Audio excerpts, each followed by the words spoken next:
saw such humanness in the face that they couldn't shoot.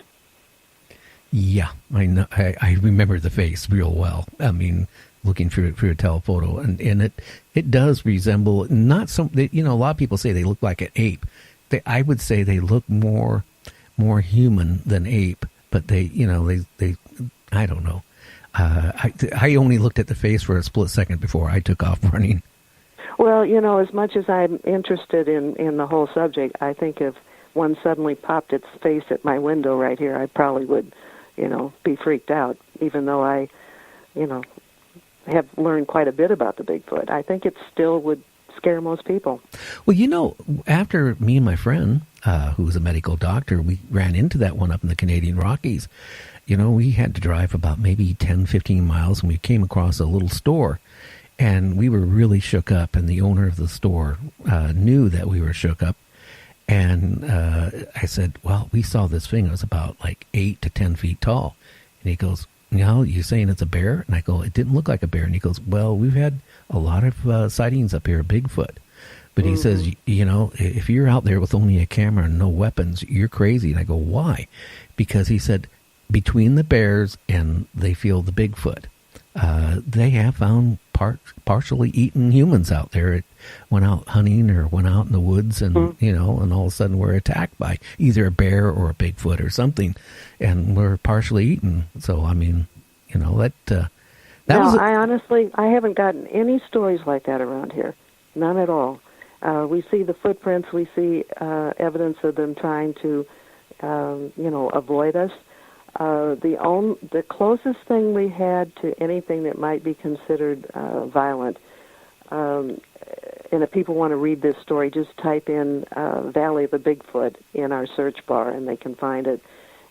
This goes back a couple of years.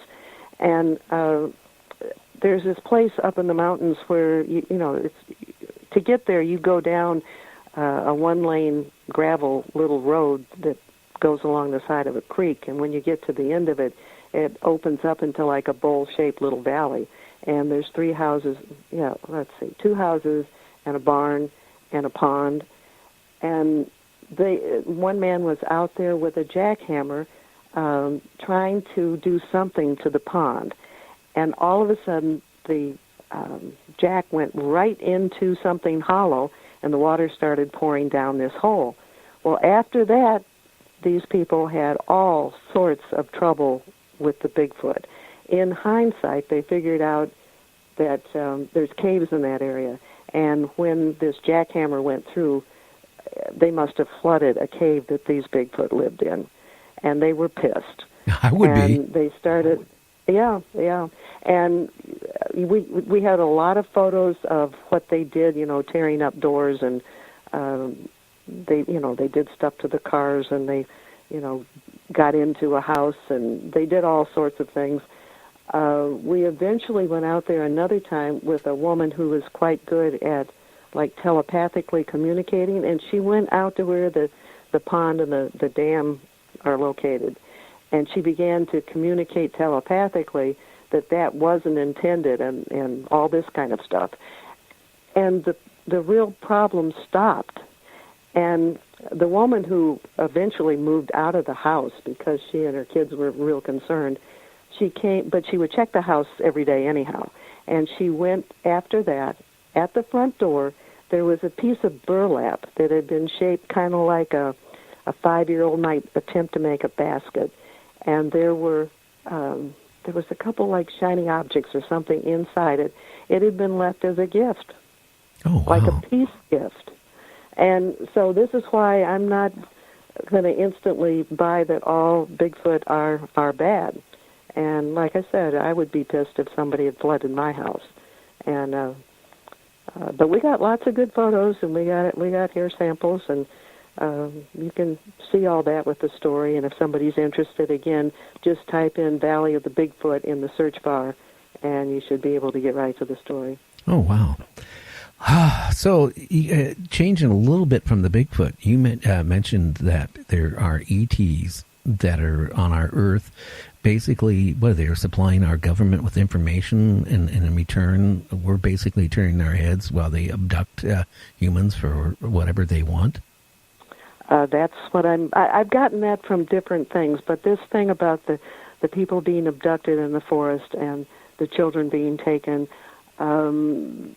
that's rather recent. It wasn't that long ago that we posted that story. I think it's, if you go to, let me open up something here and give you good directions. Okay.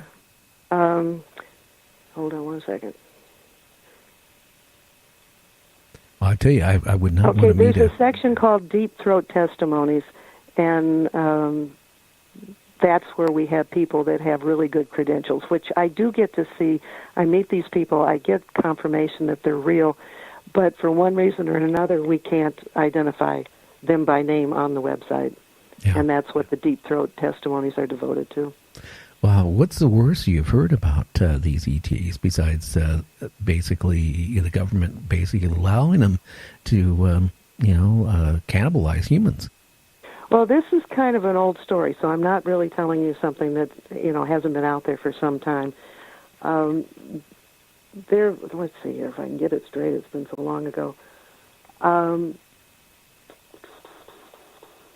The ETs were talking to one of our presidents, and there were a group of what I would call good ETs that said that they would be helpful to us and help protect us and the planet, but we had to give up our nuclear, weapons. Now, this president was President Eisenhower, who was also a general, and this was after, the wars had ended. So he wasn't about to agree to that. So he was then contacted by a different group of ETs, and that's when negotiations began to evolve. And he agreed to allowing humans to be abducted for study, and he thought this would only be done to a limited number of people, and in exchange we would get technical, advanced knowledge from these ETs.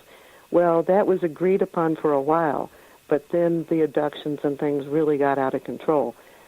What I'm telling you about the ones that are called the dominators, that even takes it much further, a much, worse stage. These people or these ETs are described more like a more terrible form of reptilians. Oh, that is scary. Hey, you remember back in the 60s, Twilight Zone did a series where a UFO landed and the aliens, acted, like they wanted to help man, and they gave, the scientists a big book, and they couldn't, it was in a language we didn't understand, so they tried breaking the language. And meanwhile, they kept saying, we want to help mankind, we want to do this and that. And all of a sudden, like, instead of going to the airport and seeing airplanes, you saw UFOs. So all these people were going on trips to this planet, right? Well, as this one scientist, he was selected to go to that planet, was getting on the spaceship. One of his assistants come running out, and she said, hey, don't get on that ship. We broke the code. To serve man is a cookbook. And that stuck in my mind because, you hear about abductions and, it maybe even back in the early 60s, people were realizing. Somebody knew something, right? Yeah. Yeah. Science fiction has always been giving us glimpses of the future. Well, if somebody offers me a free ride on a spaceship, I'm not going to get on it. Well, I think people, some people want to invite the UFOs in, and they want to see a UFO, and they want to, see an ET. And I think people need to be really careful. And if you do see a UFO or an ET coming your direction, you better really tune into your gut feeling, because if your gut feeling says run like hell, that's probably good advice, because all ETs are not good, all ETs are not bad. They're just like human beings. We have both kinds, and we better be discerning. Well, I will say this, okay? We look at anything be less humans, right, as eatable. So I hate to say it, if you got a alien, right, from a different race that is 100,000 years or 10,000 years or 5,000 years ahead of us, they could look at us as nothing more than how cattle. As cattle. Seriously. In fact, This man that with the high security clearance, he said that those particular types of ETs refer to the Earth as the farm. Oh, yeah, well, yeah. Because it's not just even the 14,000 people gone missing in the park system. You look at all the people who've gone missing worldwide. I mean, they go on a trip and they're gone. They go, they walk down the street to go to the store, never found again. Now, some of them could be from, people killing people and things like that. But then again, you never know. I mean, there's so many people have totally disappeared that it's virtually to the point where they can't even account for it. And those that live in other countries, let's say different parts of Africa and South America, where, there would be nobody who would ever report somebody missing like that, we'd never hear about it. So that's probably really good pickings. Oh, yeah. Oh, yeah. And, yeah, you're right. Like in the Amazon and places like that. I mean, it just, I don't know. I don't want to scare people, but. Well, it's like I said, we need to trust our gut feelings more, because I've talked to many people who've had good experiences. I've had so many stories I can't keep all the details straight to be able to share them with you. But one man and his buddy went down to one of the ruins in Central America. And after the tour was over, they didn't leave with everybody else. They hid out. So they spent the night in the ruins where you weren't supposed to stay. By doing that, they saw some ETs that look human that, were there by the pyramids in the middle of the night. And if they hadn't hid out like they did, they never would have known that. But they said they looked very human. So, and he said they even walked by him and kind of nodded and kept on going. Oh, so I wonder what they were doing. I don't know. I do not know. I don't, and he didn't know either.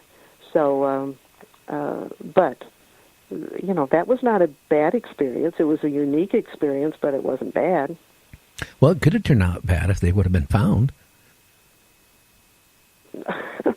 I mean, really. I mean, yeah. I put it this way. I had Peter Davenport on the show, and I'm sure you know who he is. Right. He records. Yes, I know who he is. Yeah, a fun guest. And, I also had a kind of a UFO or something back in the mid-'70s. I was coming back from New Bern, North Carolina. I worked for a place called Clark Boat Company. And I decided to come back home. And I was going through New Mexico.